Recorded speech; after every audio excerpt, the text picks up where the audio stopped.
माझ्या आईचं गाव सायगावच्या शेवटच्या म्हणजेच भाग 5 मध्ये आपलं स्वागत आहे. आज आपण पाहणार आहोत कॅनल, गाव आणि संध्याकाळची बौद्ध विहार येथील प्रार्थना. हा शेवटचा भाग शेवटपर्यंत नक्की पहा. चला व्हिडिओला सुरुवात करूया. दूर दूर व्हायला लागलाय. आमच्या दोघांची लागली ती मेहनत. याच्यामध्ये पण मामाच विचारतात ते आणतात बरं का. काय निर्बिडीचा भाग आहे ना ॲक्च्युली. हा औषधी पण असतं आणि मच्छरांसाठी पण बेस्ट. रात्री मच्छर आणि झोपमोड यापासून वाचण्यासाठी, आमची धूर बनवण्यासाठी आमची चाललेली धडपड आणि त्यामुळे होणारी मस्ती नेक्स्ट लेवल होती. मित्रांनो, सुनील मामा आणि मी आम्ही बाहेर झोपला समजता खॉट टाकून मच्छर यायला लागले. आम्ही एक तास झाला थोड्या वेळाने हे दूर करायचा प्रयत्न करतोय. मामा काय वाटतं या वेळेला मच्छर आपले जातील का? आता वाजले 12:30 आणि आम्ही लोकांची चालू आहे. आग मस्त पेटते, दूर होते धपाधप आणि लगेच ते हवा एवढे आहे ना आग पेटते डायरेक्ट हिरव्या काड्यांना. आणि ते चालू आहे आमचं. बघूया आता ते जरा दूर झालाय, झोप पेटले ना मग उद्या जरा अजून ताजेपणा येईल. नाही तर आमचं हे रात्रभर चालू राहणार असं वाटतं. तर आजीचं घर ज्यांना म्हणजे सांभाळायला दिलं आहे, कारण आजीच्या घरचं तर मामा मावशी असं यांना यायला जमत नाही. त्यांचा गेला मोबाईलचा चार्जर चोरीला की हरवला आहे, काय झालं माहिती नाही. आणि त्यांना जर चार्जर विकत घ्यायचा असेल तर त्यांना कोणाकडे तरी शेतीला जावं लागेल, 1-2 दिवस किंवा हप्ताभर काम करावं लागेल. आणि त्यातनं पैसे आल्याच्या नंतर ते पैसे चार्जरसाठी इन्व्हेस्ट करणं हे त्यांच्या बजेटमध्ये नाही आहे. सो त्यांना आपण घेतला चार्जर.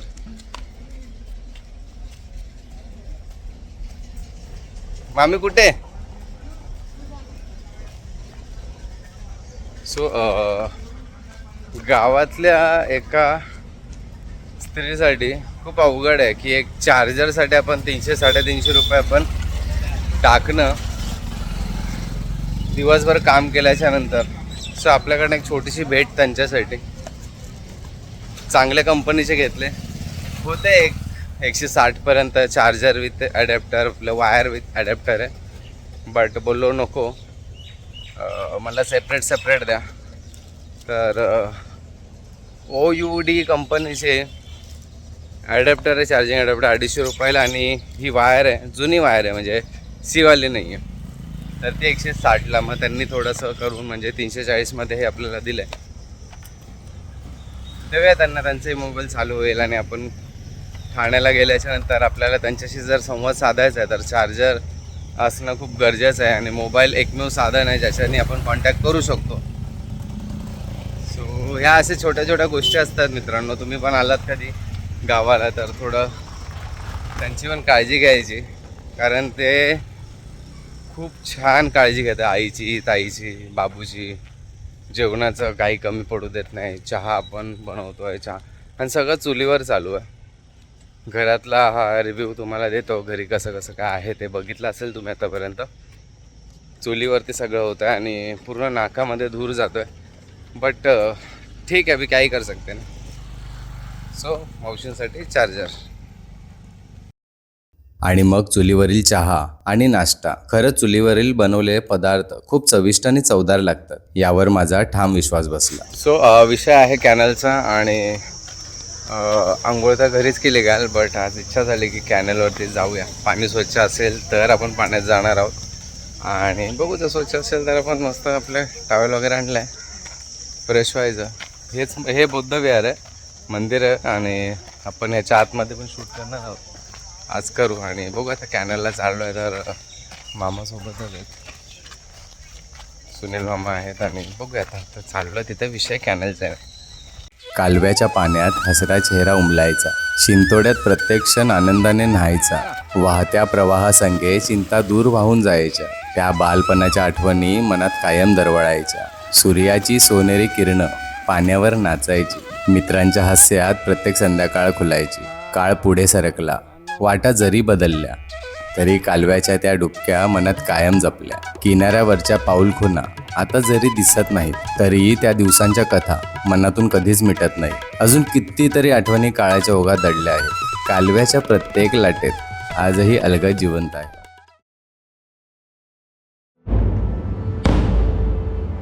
प्रार्थना सुरू करण्या अगोदर नगारा अशा प्रकारे वाजवला जातो आणि नगाराच्या सुमधुर आवाजामुळे लोक हळूहळू जमतात आणि प्रार्थनाला सुरुवात होते.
नमस्कार मित्रांनो, मी आता तुम्ही बघितलं की मला माहिती आहे मी आईच्या गावी आहे, साताऱ्यामध्ये सायगाव या गावी आहे आणि इथे आल्याच्या नंतर या सुंदर बुद्ध विहाराला एक भेट दिली आणि इकडे सगळे आपले नातेवाईक किंवा आपले खूप जवळचे लोक आहेत आणि त्यांना भेटून खूप आनंद झाला.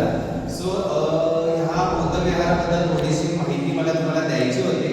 तर मी एकदा त्यांना रिक्वेस्ट करेन की गौतम बुद्धांची मूर्ती जी जपानवरून आले, म्हणजे जपानमधून आपल्याला मूर्ती आली आणि हा ढोल आलेला आहे, तर मग ह्याच्याबद्दलची एक माहिती आणि या मंदिराच्या बद्दलचा थोडा इतिहास आपल्याला कळाला तर पवार पक्ष प्रेक्षकांना बघायला ते बेस्ट राहील असं.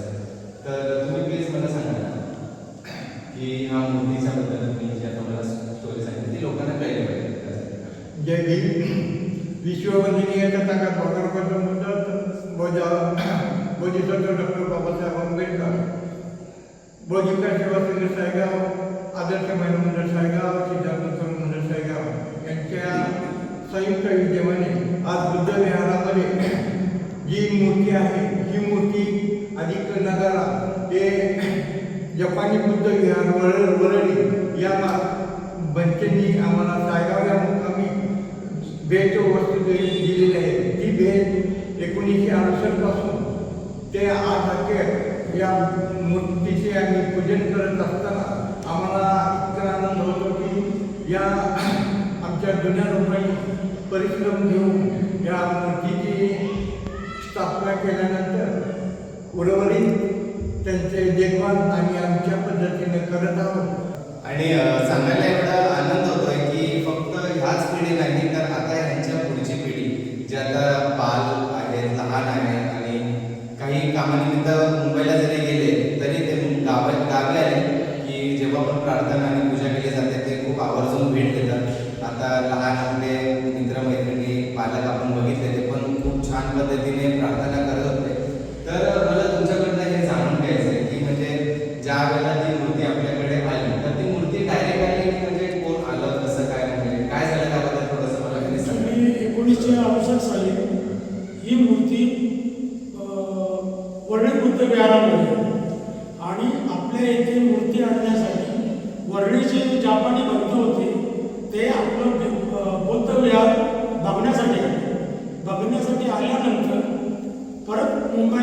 त्याच्यानंतर आपल्या संघटनेच्या जुन्या जात्या लोकांनी त्यांची गाठ घेतली. बुद्धविहार आवडलं, त्याच्यानंतर आपल्याला ढोल आणि बुद्धविहाराची मूर्ती त्यांनी आपल्याला दान केली. ती दान केल्यानंतर आडेवाडीपासून भंतींची मिरवणूक एक्कावर मांडे लावून भंतींची मिरवणूक आणि बुद्धांच्या मूर्तीची मिरवणूक आवाढव्य अशी मिरवणूक निघाली आणि ती सायगाव मुक्कामी आली. आणि तिथे बुद्ध विहारामध्ये त्या मूर्तीची आमच्या जुन्या जाणत्या लोकांनी ते पावित्र्य त्यांनी ते आपलं आणून आपल्या इथे ठेवलं आणि त्याची आत्तापर्यंत आम्ही 30 सेवा पुढे चालावी म्हणून आम्ही ते त्यांच्या पावलावर चाललेलो आहोत. अच्छा. आणि मला अजून काही गोष्टी कानावर आल्या आणि कळायला लागल्या जेव्हा विचारपूस केली. तर आपल्याकडे जे शाळा शिकतायत त्या पोरांना एक मदत म्हणून वही, पुस्तक आणि शालेय उपयोगी वस्तू आपण वाटप करता. त्यानंतर मिरवणूक असते इकडे. परत मिरवणूकमध्ये सहभागी होणारे किंवा गावातल्या लोकांसाठी जेवणाची व्यवस्था असते. तर ती कधी असते, काय असते, तर थोडक्यात सांगितलं बरं. आपली जयंतीची तारीख खरं म्हणजे 14 एप्रिल असते, पण काही लोकांचं म्हणजे पगार होत नाही किंवा शाळेच्या रिझल्ट असतात, त्याच्यामुळे आपण जयंती 2-4 दिवस पुढे ढकलतो. आणि जे आपली जी जयंतीची वर्गणी धक्काकी असते त्याच्यातून आपण हा कार्यक्रम राबवला जातो. तर मित्रांनो, तुम्हाला एक कळकळीची विनंती आहे पॉवर बॉक्सकडनं की तुम्ही हा व्हिडिओ बघताय. हा व्हिडिओ तुम्हाला आवडत असेल आणि यांचा प्रयत्न देखील तुम्हाला आवडत असेल तर तुम्हाला हे सांगायचं की मी आज तब्बल 26 वर्षानंतर ह्या गावी आलो. ज्या वेळेला मी आलेलो त्यावेळेला कौलारू मंदिर होतं हे आणि आता त्याचं एक जीर्णोद्धार करत आहेत आणि त्याच्यासाठी थोडं आर्थिक मदत पण हवी आहे. आणि जर तुम्हाला आर्थिक मदत करायची इच्छा असेल तर आता स्क्रीनवरती तुम्ही बँकेचा अकाउंट आणि IFSC कोड नंबर बघत आहात आणि या नंबरवरती तुम्ही तुमच्या मनातली असलेली रक्कम तुम्ही बिंदास देऊ शकता. कारण हे बँक अकाउंट यांच्याकडनं मी जेन्युइन आहे याची खात्री केल्याच्या नंतरच तुम्हाला स्क्रीनवरती दाखवत आहे. तर तुम्ही सगळ्यांनी सढळ हाताने मदत कराल ही एक विनंती आहे आणि आशा बाळगतो. आणि आत्ता या व्हिडिओमध्ये तुमची आत्तापुरती रजा घेतो. धन्यवाद. सो मित्रांनो, आत्ताच चुलीवर बनवलेले पोहे खाल्ले. बॅगा झाल्यात पॅकिंग करून पूर्ण आणि अशा काही बॅगा भरल्यात. प्लस आईने बनवलेत मग काही मसाले, आंबे घेतले तिकडनं आणि बऱ्याच गोष्टी आम्ही घेऊन चाललो आहे. आणि 2 दिवसाची किंवा 3 दिवसाची ही म्हणजे आता 3रा दिवस आहे. आज 2च दिवस झाले मला येऊन. जे 2 दिवसात गाव जगलो ना, असं म्हणजे इच्छा राहते की गावी पुन्हा यायला पाहिजे. म्हणजे जाताना असं वाटत नाही की जावं किंवा काय पाय निघत नाही. बट ठीक आहे, आपलं पण एक शहरामध्ये एक वेगळं लाईफ आहे आणि आपल्याला आपल्या लाईफमध्ये खूप काही करायचं आहे. सो आता ह्या नोटवरती मी निघालो आहे माझ्या आईच्या गावातून आपल्या ठाण्याला राहत्या घरी. सो मित्रांनो, ह्या सायगाव साताऱ्याच्या व्लॉगमध्ये आत्ता सध्या मी इथेच थांबतो. दमलो आहे आणि निघायचं आहे तर मग मनात खूप आहे. तर भेटू लवकरच नवीन व्हिडिओमध्ये. तोपर्यंत बाय बाय आणि मजा करा. मित्रांनो, आईचं गाव सायगाव या सिरीजला आपला खूप छान सपोर्ट मिळाला आणि त्यासाठी पवार ब्लॉगकडून खूप खूप मनपूर्वक आभार.